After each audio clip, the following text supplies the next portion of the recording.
Bonjour, je suis Ricardo Bali, athlète ivoirien, champion de Côte d'Ivoire et champion d'Afrique de Sanda.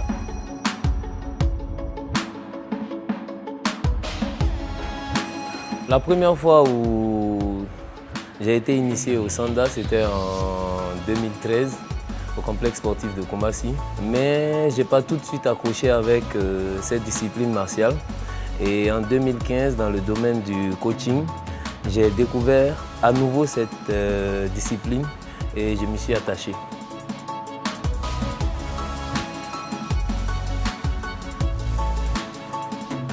Le Sanda, à la base, c'est un dérivé du Kung Fu Wushu. On a le Wing Chun, on a le Tai Chi et le Wushu en fait partie. Et c'est dans cette catégorie du Wushu là qu'on a le Taolu et le Sanda.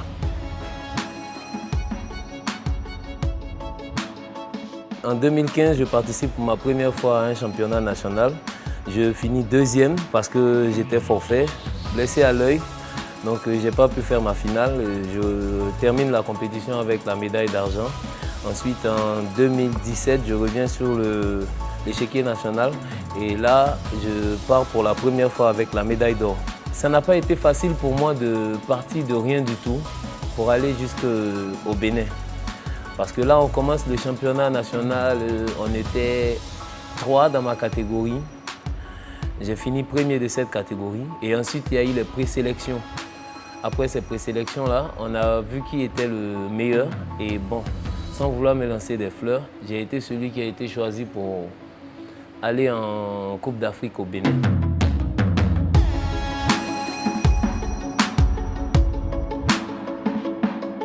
Trois jours avant la Coupe d'Afrique, en sparring, je me blesse.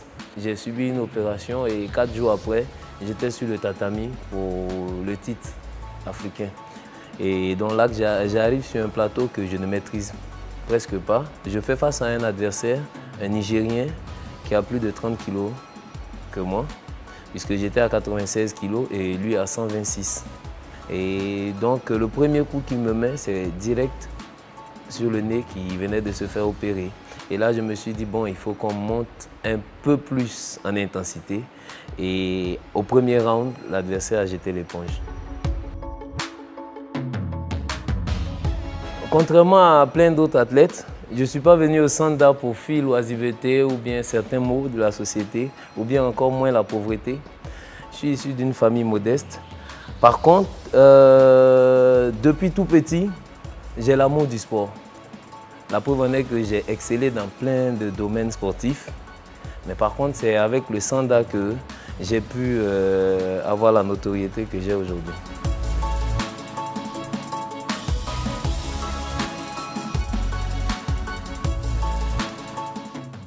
Notre journée normale, c'est sparring, c'est entraînement dès le lever du jour jusqu'au coucher du soleil et tout. Parce que bon, toute la journée, on est au sport. Donc ça ne s'arrête jamais en fait.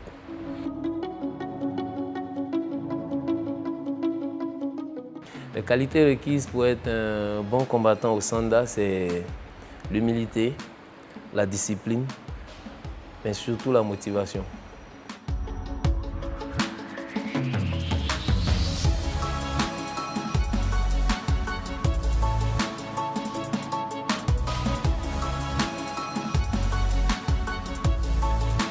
Mon sacrifice, c'est d'avoir arrêté les cours parce qu'après le bac, je suis rentré au campus en criminologie et au grand désespoir de mon père à son âme, j'ai abandonné les cours pour me lancer dans le sport qui était ma passion.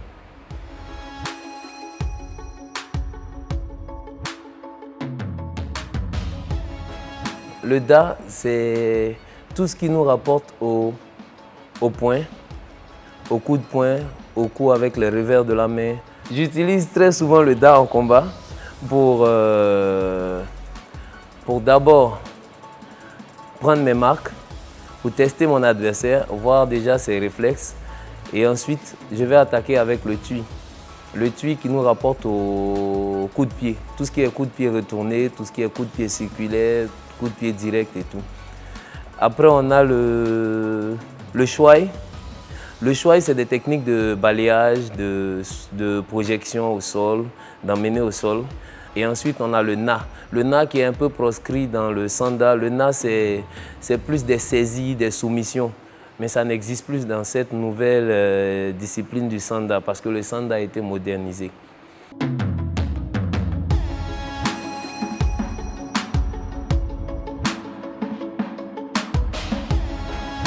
Le prochain défi pour moi, c'est la Coupe du Monde. En fait, j'ai été qualifié d'office après mon titre africain. Donc j'étais qualifié d'office pour la Coupe du Monde en Russie.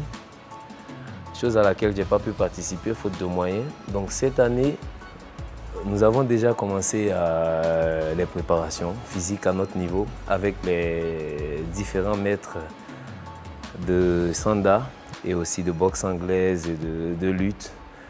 On met tout à notre disposition, mais par contre, on a besoin de toute une équipe pour nous accompagner, pour participer au championnat du monde qui aura lieu à Shanghai en 2019, en septembre 2019. On aura besoin de surtout soutien et sponsors.